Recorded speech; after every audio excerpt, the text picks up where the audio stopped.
Hello everyone, I'm Captain Logan and welcome back to Primetime Crisis. Today, I'm going to chat with you a little bit about the second episode of Arrow for the season, and a little bit about the first as well, since I didn't manage to get a video out for that episode. First episode of the season is called Legacy, second episode is The Recruit, and I'm going to talk again primarily about this latest episode. So, I haven't talked about the show in a long time on my own, and so bear with me as I kind of get my bearings again on Arrow. I've been watching it casually all this time, and now I'm back discussing it for you, and I've made no bones about how disappointed I've been with this show, especially the last couple seasons. Season 2, I thought, was absolutely marvelous until middle of the way through when the villain plot started to get really convoluted, and it did nothing but kind of snowball from there. I thought the beginning of last season was showing some promise, even though I don't think you can ever completely recover, at least from a suspension of disbelief standpoint, from some of the stuff that happened, especially toward the end of Season 3. I think it's absolutely ludicrous that people don't suspect that Oliver Queen is the Arrow. With this episode, when the recruits finally discover at the end that Oliver, or Oliver Queen, they don't find out about it like they're doing research, but when Oliver Queen finally tells them that he's the Arrow, they are surprised. That's kind of preposterous. People should be in the back of their mind thinking, you know, there's really only one person in this city that could be the Arrow. We all have thought he was the Arrow at least a couple of times, and the last time that happens, when Roy Harper is outed as the Arrow, it's ridiculous that anybody thinks that's who it is, and that at the very least, Oliver wasn't fronting him the money the whole time to make that happen, that he wasn't the basis of his resources, because Oliver Queen is, of course, connected to Roy Harper, and where they, through his sister, and where, and the police discovered where the base was, where the Arrow Cave was, and it's a Queen property, so it's kind of a no-brainer, and that's just one of, I use that as a major example of one of the many things that makes it difficult to continue to take this show seriously, even when it improves and gets better. Having said all that, this, I think, is one of the best episodes of this show in a while, and my standards for the show are really in the floor, so compared to better television, I still don't think this is great. It's still certainly difficult to take these characters seriously, and it's kind of hard not to only appreciate this episode in a bubble. I think you have to kind of forget other things that have happened in the past in order to really appreciate this, which is unfortunate. I just feel like Oliver should have learned enough lessons by this point that the whole like teamwork lesson that he's learning here, that not that he has to learn how to be part of a team, but that he has to learn how to lead a team and not just use people, is a thing that he kind of has figured out already in the past. The he shouldn't kill people, or whether or not he should kill people question is a thing that we're still monkeying with, although curiously it's kind of absent this episode when that was the big note we were left on last episode. I wonder about that. I'll talk about that a little bit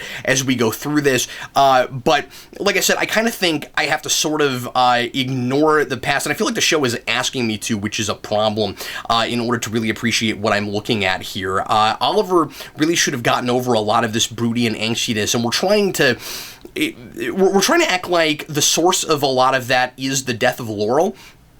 And I'll admit that what is working about Oliver not wanting to train a team as Oliver and wanting to have a distance from them and wants to be detached, what is working about that is the idea that he's afraid of losing another friend. That's okay. Part of the problem, of course, again, you gotta not think too much about the rest of the show in order to appreciate that, because nobody stays dead in these shows, and that's of course a comic book thing and a problem you might have expected in the first place, but it really is problematic with this show. Lance is torn every way from Sunday, and I'm supposed to be really sympathetic toward him and feel bad that he is becoming a drunk again, and that he has had all this tragedy happen to him, but because this universe is so convoluted in how people die and conveniently get brought back from the dead, it's really hard not to laugh at that whole scenario. He's being yo-yoed so hard by these writers. Yeah, I feel bad about him for having to live in this world where that happens to you, where you lose your daughter, and then it turns out that she wasn't dead, and then you lose her again, and she's actually dead, and then she comes back from the future and tells you that she's alive, and then you lose your other daughter. So yes, I am sympathetic toward Lance, but I don't know if it's exactly for the reasons that the show wants me to be. But anyway, I digress. I'm going to go ahead and get into some notes for this episode. So like I said, this one's called The Recruits. The first thing I should mention before I jump into this, because I meant to talk about this when I was talking about Supergirl yesterday, is just how obnoxious it is that these shows aren't on Hulu anymore. CW and Warner Brothers, if you're not gonna allow these shows to be on any streaming service other than Netflix, and we have to use your streaming service in order to watch them. I don't mean to be entitled about it. It's nice that I can go online and I don't have to watch it when it's on television, but on the other hand, this is becoming kind of expected these days with so many of us cord cutting, and like the way of the future is not cable television. So as much as I don't want to be entitled about it, I still kind of feel like that's expected at this point, and so I can't praise them too much for making it available next day at this point. Again, it is a thing I appreciate, but at the very least, is it too much to ask to have a player that works? I don't mind necessarily going to the CW's website and watching it there instead of Hulu, especially because the 4 shows that I watch, I guess iZombie will be like this too when it comes back at the mid-season. But I guess the 4 shows that I watch that I can't watch on Hulu are all in the same place on the CW. So yes, that's convenient. But I have to watch commercials now. There aren't as many as there were. Maybe it's comparable to Hulu. But so that's kind of irritating. It wastes more of my time. But what's worse is, and on Hulu you do have to watch commercials, but I paid for the non-commercial version, and so it's really kind of upsetting to me that more than half the shows that I watch to keep up with things and cover stuff on the channel is not on Hulu anymore. Anyway, but worse than that is just that the player is kind of broken. The quality gets mangled a lot. There's kind of audio issues this time where it'll sound kind of weirdly mono for a minute and then go back to stereo, and it does that thing that a lot of these players do, where the commercials will freeze, but the show plays normally. Anyway, so I don't know. I just wanted to rant about that for a moment. Thanks for permitting me, because that's really annoying. But anyway, so jumping into this episode, The Recruits. We've got this new team that Felicity has kind of forced Oliver into putting together. He doesn't want to do this. There's these kind of copycat vigilantes that are running around trying to help the city because apparently it's more corrupt and more messed up than it ever has been. I don't know why. We haven't really seen this progress. It's unfortunately really lazy on the part of the writers that that we don't have a more cohesive 4 seasons up to this point, where you see the steady decline of Star City, Starling, and then Star City, and because then we could, and the show is kind of, as people like to say a lot, a Batman show before it's a Green Arrow show, and the Batman thing is always how much is Batman really helping the city. So he's trying to solve all these problems, but is he creating more problems than he's solving because he's taking the law into his own hands instead of working within the bounds of the law? And is he creating some of the psychopathy that he's seeing because of how extreme of a personality he is? I think the show kind of sort of thinks it's doing that, but I haven't really seen that happen. So that's kind of problematic. In this episode, we go to the extreme of the Glades used to be the worst part of the city. Now the whole city is as bad as the Glades, and I don't really know why that is. I don't know if we have Damien Dark to blame for that, because it's always been kind of big bad plots where you have one guy that's doing awful things in the background, and it's usually not so much of, first season handled this better, but it's not so much of a matter of like one big overlord controlling everything and creating all of these all of this horrible corruption in the city, it's usually more extenuating circumstances where it's just one guy who has a big plan to destroy part of or all of the city or something. And so it's really difficult to understand how we got to this place, and we're not able to really discuss anything very interesting within the bounds of that. It feels like we're just constantly creating excuses to keep this show going, where Green Arrow doesn't really seem necessary, except that we keep contriving reasons for him to be necessary. And right now, it's just that the police department is corrupt, and I guess more corrupt than it was before. We're not really relating that to Lance leaving or anything. It seems like we just kind of, flipped a coin or rolled a die and said, what's the big problem that requires Oliver this time? Police corruption. I mean, that's been there here and there, throughout the show. But, like, why is it all of a sudden worse is kind of my question. And, the big thing I do not understand about the show is why vigilantes automatically equal more effective crime fighting. Obviously, it should be because they can do things the police can't because they don't have certain restrictions and stuff. We're not really talking about any of that. We're not playing with what being a cop is versus what being a vigilante is. We're basically just doing the standard superhero cliche of the cops are either corrupt or they're, and you can do that. We're just not talking about that enough. But either the cops are corrupt or they're incompetent. Here it's kind of both.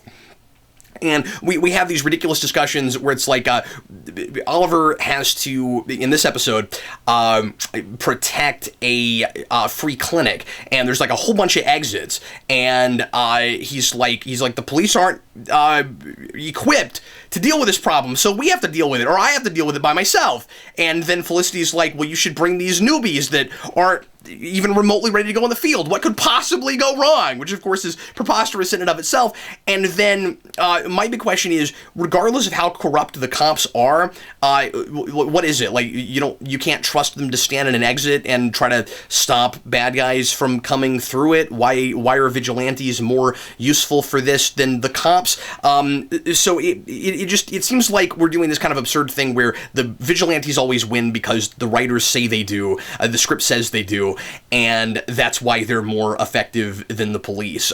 We're getting to this really, and it feels like the show knows it. It's starting to choke under. It's starting to kind of buckle under the pressure of this, where it knows that you can't train a vigilante in like 3 days and have them be as effective and self-disciplined as Oliver is, and yet we're still doing that. So we're still bringing it in. We did this with Laurel. We bring in somebody that's not remotely ready, and we train them for not nearly enough time, and then we make them like these amazing, outstanding crime fighters that have skills that the police couldn't possibly have. And we're doing that again, but we're also talking about it, which is a little awkward, but I do kind of appreciate that that's at least there. I like that Oliver is talking about Laurel's death as the reason it happened was she wasn't prepared. She shouldn't have gone out in the field. And I don't know if that's really what we were seeing on screen. I'm pretty sure it's not, but that is what should have happened, right? Like he talks in this, of course, about how he spent 5 years training to be the Arrow on this island, and he got really hardened, and you would have to go through all these incredibly horrible extremes that you wouldn't want to have to go through to be able to do what he can do. But then also the question is, at what cost, and do you have, people's best interest at heart because of how hardened and maybe inhuman you are, which is what the show is always kind of purported to be about. And now we're bringing in people who have various tragedies, various reasons for wanting to be crime fighters, and then Curtis, and they and some of them like specifically Wild Dog and Evelyn Sharp, who is going to become a character named Artemis. That's the girl who, and I had to look this up because I forgot all about it. This is the girl who last season in an episode after Laurel died pretended to be Black Canary. because she thought there needed to be another vigilante on the streets, and she had some kind of background, generic family background reason, I'm sure, for doing that. I don't remember what it was, because I'm unfortunately not super invested in this show.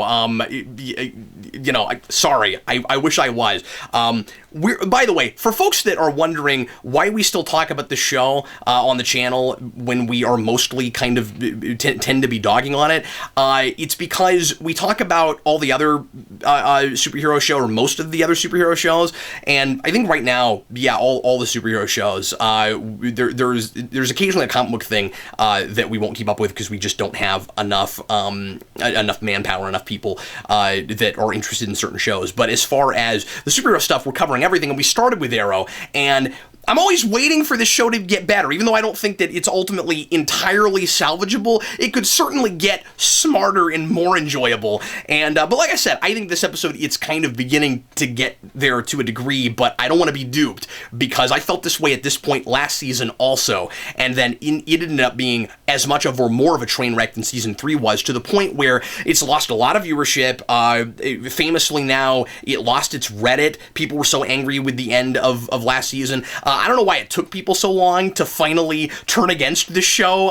I don't think what people were angry about last season, and with the relationship drama with Felicity, and with just the goofiness of like the missiles. One of the big things people complained about was and like it had already way jumped the shark before this, but one of the big things people complained about was Damien Dark's missiles, and how only one of them hit, and there didn't seem to be any reason that the others didn't, and I forget what exactly it was, because again, I wasn't reviewing at that point. I was watching really casually, and not invested, because that was all super ridiculous, and I was so done with that season. But my point is that like people have already turned so hard against this show, and it's lost a lot of viewership, that it could, begin to try to turn around a little bit and sober up some, but, it might be too little too late, and I don't trust it, because 3 was starting okay and had an okay first half, and 4 was in an okay place at the beginning and then got abysmal. So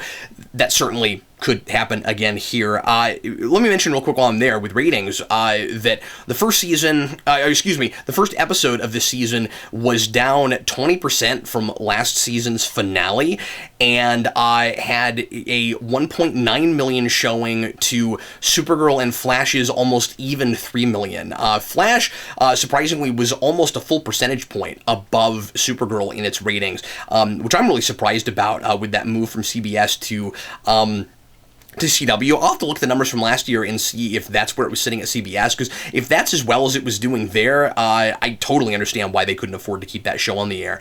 And it makes me wonder how that show will fare when Superman's not on it. I know I talked about this a little bit in my vlog for Supergirl, but I'm really surprised that Flash is still doing that high. And I know people really like that show, but if Supergirl's doing as well as 3 million, I'm surprised that it and Flash are neck and neck like that.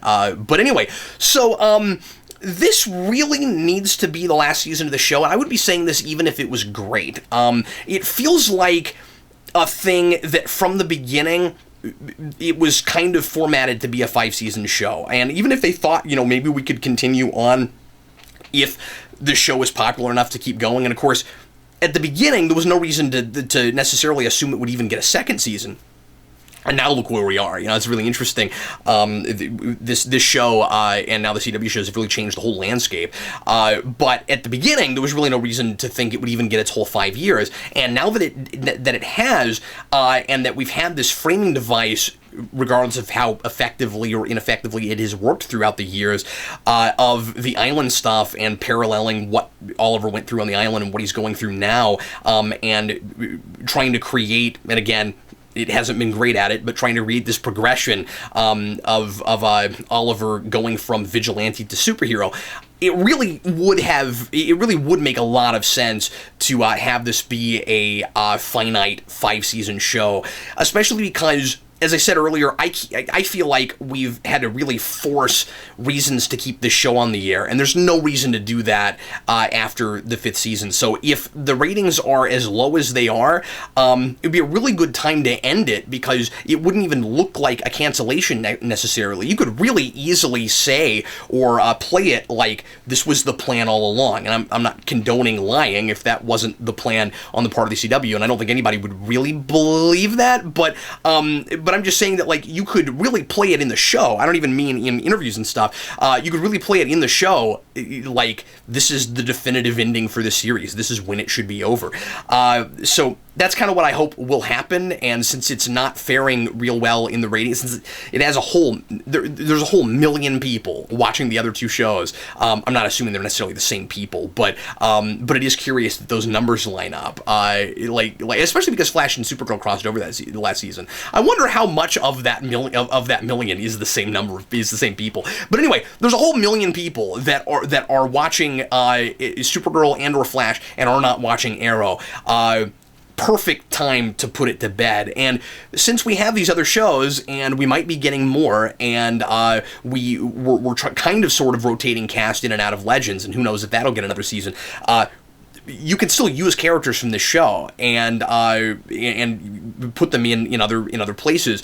I love Arrow. I love Green Arrow on kind of a Justice League team for this show. Or, excuse me, for this universe. So, anyway, that's what I'm kind of hoping will happen. Let me get into some of the specifics about this, and sorry about all the general talk, but I haven't weighed in on Arrow in quite a while. So, we've got Curtis kind of insisting on being part of the team, and he is not remotely cut out for this. He doesn't have any kind of physical training whatsoever, and I'm not in love with that part of it where he's like, Oliver, you gotta let me be part of the team. You gotta let me be part of the team. Especially because he gets kind of unsympathetic when you get toward the end of the episode, and Oliver says, this team's not cut out for this. None of you are ready. I'm not gonna train any of you. And Curtis is like, he really dogs him really hard. And Curtis is like, does that include me? And he's really melodramatic about it. I'm like, yes, Curtis, yes, it includes you. Like, Oliver didn't want you in the first place. Well, and Oliver says these people I've chosen, which is a poor choice of words, because he kind of just let Curtis in there, but he never wanted him to be part of the team in the first place, and that never made any sense. And I didn't really care for that. Really, none of these new team members who we're going to have moving forward are impressing me at all, either in characterization or acting. They're all pretty generic. I don't like Wild Dog yet. I don't understand and they try to throw us a bone. Yeah, I said that. They try to throw us a bone a little bit at the end. Where he kind of sort of saves the day, but I don't like the character anymore, and we'll see if moving forward I start to. He's got this big chip on his shoulder. He's got an attitude problem. He's real typical kind of street urchin guy to me. And Wild Dog, and I don't understand what his beef is with the name Wild Dog, and I'd have to go back and watch the first episode of the season, because I don't even really remember where that name came from, if it was just a thing Felicity came up with. Maybe, I guess she's the namer of vigilantes, maybe, in the same way that Cisco is the namer of the bad guys in Flash. But anyway, he hates the name Wild Dog, and Oliver at the end, in this thing that I think is supposed to be funny, this line, he says that I know that name's gonna stick. He has to go with that, and I don't know why, and I don't know why he hates that name so much. Like we kind of do these arbitrary character things in these shows a lot, where somebody is like really hung up on something, but there's no discussion about it. There's no reason in in their unique characterization that they would detest the thing they detest so much. So I don't know what that's about. I'm kind of nothing right now on Evelyn Sharp. Like I said, her name is later on supposed to be Artemis. I assume that's going to relate somehow to Prometheus. That's this new character. And I don't know if Prometheus is made up for the show. I didn't look him up. He's our new evil archer character. I looked up Artemis and Evelyn Sharp, and as far as I can tell, that's a made-up character for this show. I'm cool with that. I like that they're making up some characters, especially because they've used a lot of comic book things that we're familiar with. They're going to the bottom of the barrel a lot, which is also okay, I suppose. That they're using, some obscure characters, and they've done that all the way back. And it especially makes sense that they're making up some characters because of characters they would love to get to keep using that the DC films aren't allowing them, most notably characters in the Suicide Squad. But I'm assuming that this... So at the very end of the episode, this new evil archer guy, who I think Ragman was supposed to be kind of a red herring for, because I think...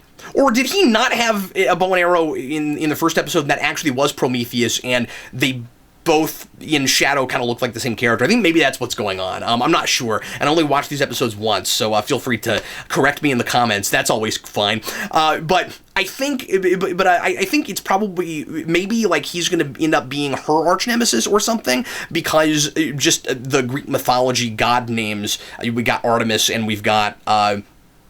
And we've got Prometheus. I imagine that will have something to do with that. His costume is really cool. I guess I should mention Ragman. I like Ragman's costume a lot. His voice is kind of fun. It's another one of these just like vocal devices, which we do for a lot of these characters, but he's good and creepy. His background is pretty generic. They're trying to link this up to last season, try to create some continuity, and so the one bomb that dropped from the bad guy plot from last season, from Damien Dark, destroyed everyone he cares about, and so he wants revenge, but he's a good guy character, and he's based on a hero from the comics, so of course he's going to choose justice over revenge, somewhat arbitrarily. Well, I say that. They say it's because of his father, and that creates an instant parallel between him and Oliver evokes his father this episode and talks about how he wants to be better for his father, and that he wanted to be better because of his, or better than his father, because that's what his father wanted from him. And we're kind of bookending a little bit. That's also part of why I hope that the show ends the season, because we're bookending and finally going back to some of that early Island stuff, and like with the Island flashbacks, we brought the book back, and he's talking about his dad again, which he hasn't really done a whole lot in a long time, and so I guess that's all okay, but it really does play a little bit in the moment, I think. Like, Oliver just gets lucky because the big resolution of his character arc of trusting people as opposed to manipulating them, that's kind of the big theme of this episode, is this guy, I feel in my heart of hearts that this guy will do the right thing if I just trust him, and so I do. Well, he just as easily, you don't know anything about this guy, he just as easily could have killed Oliver instead, but the script says that he makes it, and so that's what ends up happening. He gets lucky a lot, and so anyway, I think Ragman could be really cool moving forward, and I just wish that we had a little bit less generic backgrounds for these characters, where you just kind of, couple sentence motivations and then move on. And I'm not advocating for a ton of flashbacks in place of that, but we can be intelligent in discussing what happened in our pasts and make them more specific and more unique to these particular characters. And I should also mention with the Prometheus thing at the end, okay, so we've got evil archers again, at the same time as we constantly have evil speedsters in Flash, but again, bookending a little bit. It's been a while since we've had an evil archer, so I guess that's kind of cool. I kind of wonder where Malcolm Merlin's going to fall into all this, since we have another evil archer, and if that's going to be connected at all to him and the League of Shadows, that kind of stuff. I kind of suspect this time maybe not, but I have nothing to base that on. It's just kind of that's what my instincts are telling me. But anyway, what else should I get into? Oh, I think it's funny that Felicity is dating a guy that looks almost exactly like Zack Snyder. I don't know who that guy is. I should mention that while the Felicity drama, and I said that last season, like I don't know why people reacted to that when they didn't react to things from season 3. It was absolutely insane and awful, and was filling relationship drama quota. She had every reason to, and she understood why Oliver had to lie to her about the kid, and she had every reason to continue to stay with him and to see that as an impossible situation. And she even talks about it like that, but then she's like, but I still can't trust you and I still can't date you. She might as well, I feel like I've said this somewhere recently, but she might as well have just come out and said, because this is a TV show and people aren't allowed to come back from things like this. So let's move. Let's move forward without dating, so that I can brood about it, and so that theoretically the viewers will be more enticed because we're playing up drama and we're not allowing people to get together, and that's a lot more fun, of course, than actually letting people have relationships and deal with the intricacies that happen in relationships. I talked about this on Supergirl too. It's this typical thing that we are constantly doing. But anyway, I do really appreciate that if she has to be the one team member that sticks around because Felicity is, for some reason, according to the writers, the linchpin of this show. The show does not work without her, they think, no matter what they're doing with her. I like that we're not talking about all that. I like that that we're not continuing to play up relationship drama. They both seem to have kind of moved on from it. They seem to have kind of like accepted their fate, that we're not gonna be able to be together. We're not gonna come back from this. I mean, it really should be because she's unreasonable, and Oliver should have a difficult time having anything to do with her, I think. But I do like that they've developed this other kind of relationship now that's a little bit more like it was before they were dating, except they have history, so there is kind of a natural tension there, but not one that we're constantly pulling on the threads of. So I have to say, I do kind of appreciate that, and she's not so far insanely obnoxious like she was last season. The other big thing with Oliver's character that we're doing right now is his trying to balance being the mayor and being the Arrow, being Green Arrow. I keep wanting to say the Arrow because he's not really Green Arrow anymore. He's killing people now, which I should probably talk about, or at least he was according to the first episode of the season. The mayor thing is potentially interesting. I feel like I kind of don't think we're going to go where I think we ought to go with this, which is, I think he ought to be an outed vigilante and play it like Iron Man, especially because I still think that people should have figured this out already, and should still remember. This should be like Daredevil, like Mark Waid's Daredevil, where he's going around with a t-shirt that says, I'm not Green Arrow, because like I said, everybody should know that. So he's... The interesting thing about the whole mayor idea is that Oliver rules the city now. He's basically like the supervillain that won in the under the pretense of being a vigilante and trying to save the city. After all, he rules the streets as Green Arrow. Everybody's afraid of him. He's the mayor now, and he has that power, even though he has a really awful approval rating. And the city is still in dire straits, and he hasn't really solved any of its problems. So it would be really easy to look at Oliver right now and say that he's like an accidental supervillain. And I don't think the show knows that, and I think that is really problematic. But he wants to be the mayor because he thinks that the city should have a hero with a face, but then he's still being the vigilante, and he's going back to a dark place there. So it seems like where this should all end up, and I don't think it should take a whole season really, but it seems like where this should all end up is he is both at the same time. After all, that's the lesson he has to learn with the team, right? That in order to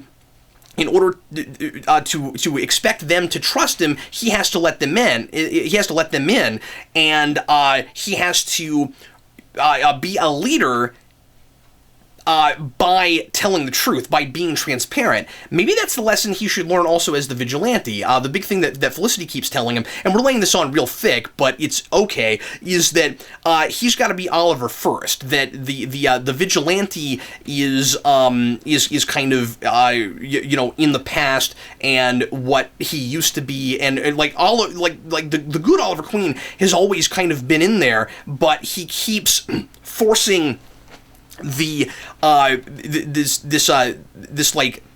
rough and tumble vigilante thing that he doesn't actually really need to accomplish things, and it's actually causing more problems than it's solving. So why not, in this particular case, and of course there's always, the threat of people hurting your family and that kind of thing, but why not go ahead and out yourself and be the hero with the face in both instances? Because I kind of think this particular city at this particular point might accept it, because after all, the vigilantes have saved the city every year, and people seem to be sort of pro-vigilante in the city.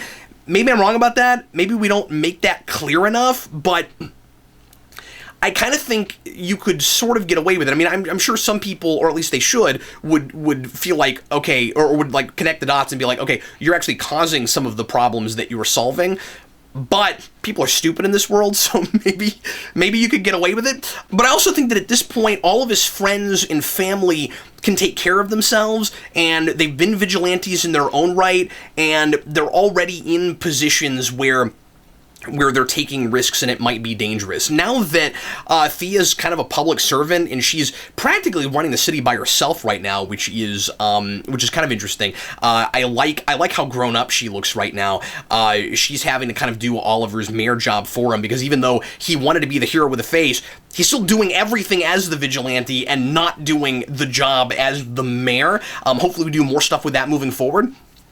And I guess the idea at the end of this is we're bringing in Lance so that he can run the city while Oliver's off being the vigilante. But I want to see these things married. I want to see Green Arrow as mayor. I don't think that's going too far, and it's too crazy, at least for this world. But anyway, that's where I'm hoping that's all going. I'm liking the flashback stuff more than I have in a long time. I like that we're dealing with the book again. I like that we're showing Oliver getting into the Russian mafia in the first place. The Bravda. I like that we've brought back, what's his name, Anatoly. I'm forgetting if that's his name, but the leader of the Russian mob, who's good friends with Oliver and who has a lot of personality, and I thought always brought a lot to screen. I'm glad that we're getting to see him in the flashbacks now. I think he's dead in present day. But the problem with it continues to be, and I was afraid we would go here, and we have this episode, that we're not doing subtle parallels. It's everything that happens, or not everything, but at least some major element that's going on in present day has to be like physically informed by a flashback that happened not just conveniently 5 years ago, but at exactly the same time a year, and that's ridiculous. So Oliver is using the same training exercise, the exercise that is to figure out what the exercise is, the touching the bell exercise, in order to train his newbies, and that's how he was trained to learn about teamwork back in Russia. Now, I actually like this a lot, but it's too convenient because of all the other times we've done that. Again, if you watch this by itself, it's kind of okay, but we always have to inform present day with something from exactly this time 5 years ago. I like the differences. I like that Oliver's using that in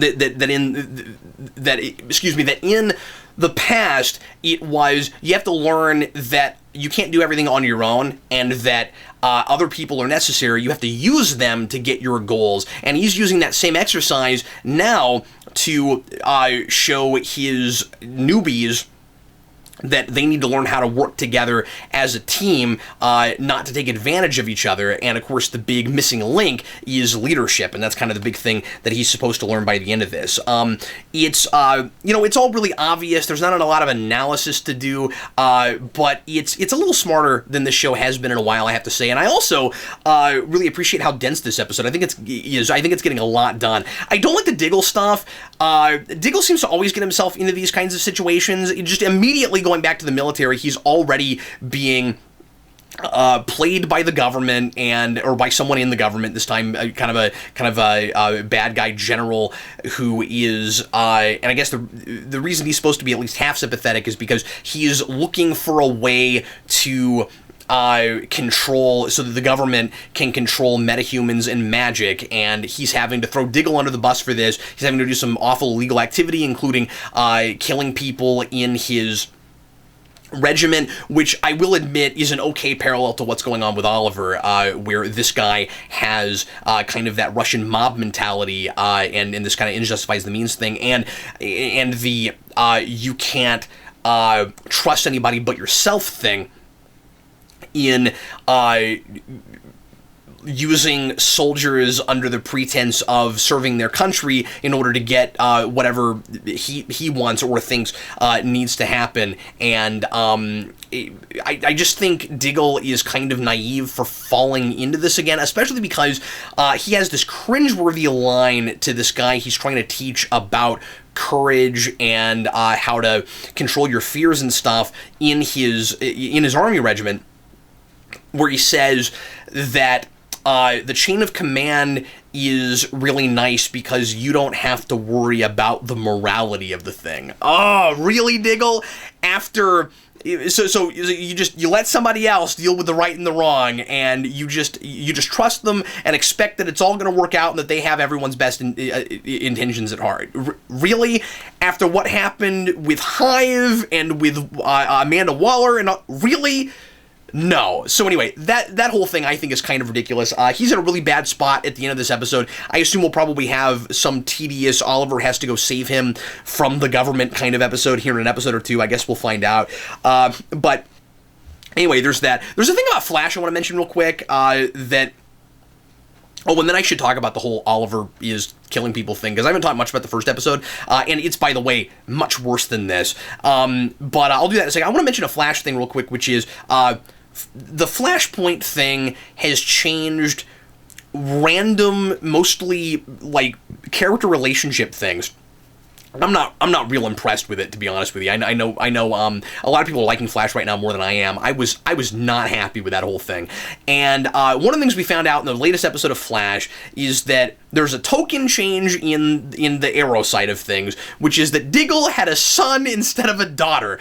I don't really know how Flash going back in time exactly changes that. I mean, butterfly effect, anything is possible. He and his wife could have conceived on a different day, and that could have made it a boy instead of a girl, certainly. But wouldn't you think that alone would have then changed a lot more stuff moving forward? Like, we have these weird little token things where the ends of the seasons all work out exactly the same way that they did, and by and large, everyone's gone through all the same stuff, except for, again, these little token things that we talk about that don't seem to really change people's characters or outlooks or anything all that much, besides, Cisco and his, and what happened to his brother and stuff, but, like... I feel like it probably should have altered things more, and like I'm not saying that I necessarily want that, because that gets that would kind of muddle things and get things kind of confusing, because then moving forward you have all these weird retcons that you have to deal with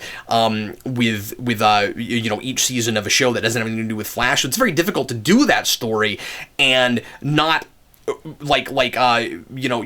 irrevocably mess up your season or your worlds for other stories you want to tell in other shows. But that's the problem with trying to do a thing like that. I don't know if we really should have gone there. But I mean, again, especially because, and I know this isn't the Flash portion of Primetime Crisis, but I really want to weigh in on this because the point of Flashpoint originally was to retcon things so that it could kind of start over a universe and do whatever it wanted to moving forward, and that was not the point of it at all in Flash. So we have this sort of weird kind of pseudo New 52 out of a pseudo Flashpoint universe that we did that kind of is I don't know, I think a little bit pointless, but I just wanted to mention the whole John Diggle over Sarah Diggle thing because that I just feel like that by itself would have changed more and led to more butterfly effect. So I thought the end of last episode was absolutely unintentionally hysterical, where Thea is upset with Oliver for killing people and doesn't want to have any part of it. And this was already funny because Thea already didn't want any part of the Vigilante stuff, which is understandable, but there's this hilarious scene where she goes to Lance and she's like, "Hey, Lance, could you go save my brother who got kidnapped? Because I don't want to have to put on a costume and go deal with that. Like, I'm past all that. I'm not being a vigilante anymore. I know it's my brother and he got kidnapped, but would you take care of it?" That was absolutely hilarious. That seems like that would be like a one last hurrah kind of thing where like and she does end up putting on a costume. But I can't believe she had to be coaxed into it. That's hilarious. But even funnier is that you get to the end of the episode, and Thea's all, "Oh no, Oliver's backtracking, and he's regressing, and he's gonna be a killer again." And Felicity's like she doesn't care. Does anybody remember back when she was a pacifist? Yeah, I remember that. The other really funny thing about last episode is the Sarah Lance statue. My son and I, Jason 6, he and I both immediately cracked up at that statue. It's so funny looking. Just that goofy smirk on her face. I couldn't help it. I died laughing. Anyway, I've been talking forever. That's about all I want to mention for right now. I'll talk about more stuff as we continue, and these should get shorter. First episodes of the season, I have more stuff to weigh in on because I'm talking more about last season, especially with Arrow, because I haven't talked about Arrow in a long time. Leave your comments. Let me know what you're thinking about the show. Has it started to turn around a little bit? Like, I think it has. I'm suddenly enjoying it more than I have in a long time. But also, how cautious should we be about that? Because I felt this way last season, and then it became just as awful, maybe worse, than season 3. But anyway, let me know what you think. Are you still watching the show? Are you still interested? Do you think I'm right that this needs to end at 5? Or would you like to see it continue? And in the meantime, I'm Captain Logan. Thanks again for watching, and I will see you again shortly with the first Primetime Crisis for the season on Legends of Tomorrow.